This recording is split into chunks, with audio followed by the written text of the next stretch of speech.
इस टॉपिक में आप जानेंगे एग्रीमेंट करारों के बारे में। देखिए, एग्रीमेंट की बहुत आवश्यकता होती है। आप कोई प्रॉपर्टी खरीदने जा रहे हैं फिर भी एग्रीमेंट होता है और कई लोग जो है तरह तरह के एग्रीमेंट बनाते हैं।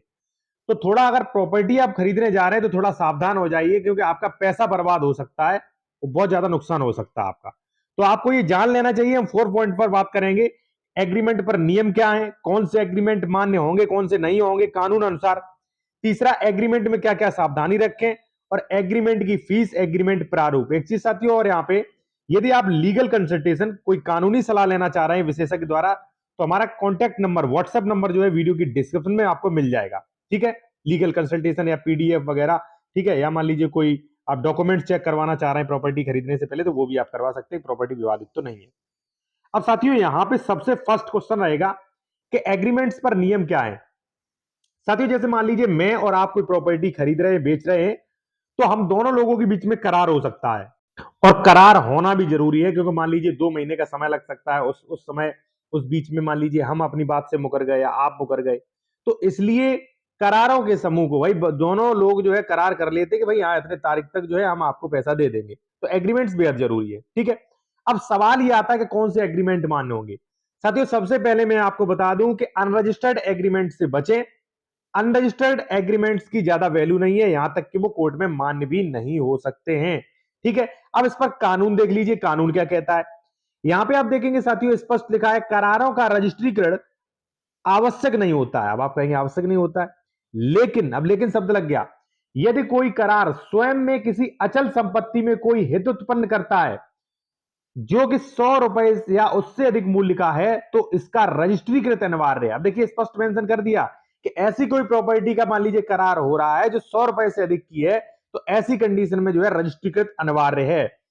उत्तर प्रदेश संपत्ति अंतरण अधिनियम की धारा 54 में संशोधन हो जाने के कारण इकरारनामा व विक्रय संविदा केवल रजिस्ट्रीकृत लिखित द्वारा ही की जा सकती है, यानी कि रजिस्टर ही अनिवार्य है।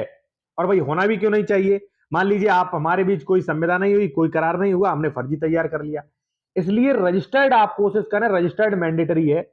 अब सवाल आता है कि एग्रीमेंट्स में क्या क्या सावधानी रखें। फिर एग्रीमेंट की फीस के बारे में भी हम चर्चा करेंगे।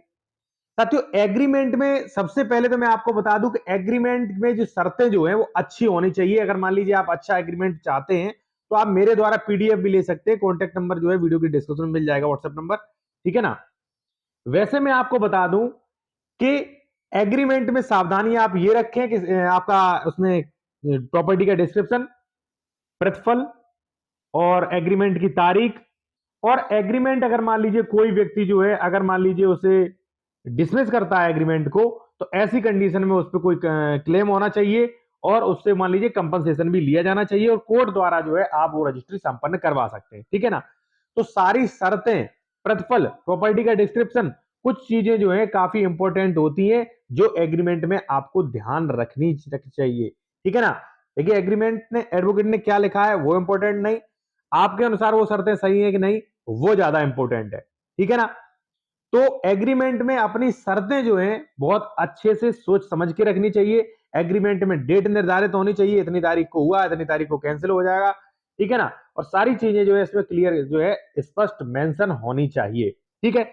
चलिए बात करते हैं एग्रीमेंट की फीस के बारे में। एक चीज साथियों, और अगर आप जूनियर एडवोकेट हैं या आप वकालत सीखना चाहते हैं, पीडीएफ ड्राफ्टिंग, या मान लीजिए आप चाहते हैं वीडियो की कमेंट्स में आपको रिप्लाई मिले, तो आप इस चैनल को ज्वाइन कर सकते हैं ओनली 59 रुपए में 1 मंथ के लिए। ठीक है ना। तो हजारों लोगों ने ज्वाइन कर रखा, आप भी ज्वाइन कर सकते हैं, जिसमें आपको स्पेशल वीडियोस वगैरह मिलेंगे। जैसे मान लीजिए आपको ड्राफ्टिंग, एग्रीमेंट हुआ, या मान लीजिए दाखिल खारिज आपत्ति हुआ, कैंसिलेशन वगैरह संबंधी काफी आपको नोटिस वगैरह, एप्लीकेशन वगैरह मिल जाया करेंगे स्पेशल वीडियोस में। ठीक है। अब एग्रीमेंट में फीस कितनी लगेगी। तो साथियों, एग्रीमेंट में फीस जो है वो लगभग 2% लगती है, और ये 2% जो भी आपकी फीस है, वो जब आप रजिस्ट्री करवाएंगे तो उसमें आपकी ऐड हो जाएगी, मर्ज हो जाएगी, जिससे जो है काफी आपको आसानी हो जाएगी, काफी आपका जो पैसा जो है वो बच जाएगा। तो कहने का मतलब यही है साथियों कि एग्रीमेंट कराने से पहले आप अच्छी तरह सोच समझ लें, कंसल्टेशन कर लें। एग्रीमेंट रजिस्टर्ड होना चाहिए, एग्रीमेंट में सारी शर्तें स्पष्ट होनी चाहिए, एग्रीमेंट में पैसा, प्रॉपर्टी डिस्क्रिप्शन, और जो एग्रीमेंट दो व्यक्ति कर रहे हैं उन दोनों का नाम स्पष्ट पहचान होनी चाहिए, ठीक है ना। और इसी के साथ साथ वीडियो साथ साथियों वीडियो खत्म करते हैं, ठीक है। और अगर आप लीगल कंसल्टेशन के संबंध में आप संपर्क करना चाहते हैं, पीडीएफ चाहते हैं, तो व्हाट्सएप नंबर वीडियो के डिस्क्रिप्शन में मिल जाएगा, आप निर्धारित फीस पे करके बात कर सकते हैं और इस चैनल को ज्वाइन भी कर सकते हैं स्पेशल वीडियोस के लिए, कुछ सीखने के लिए।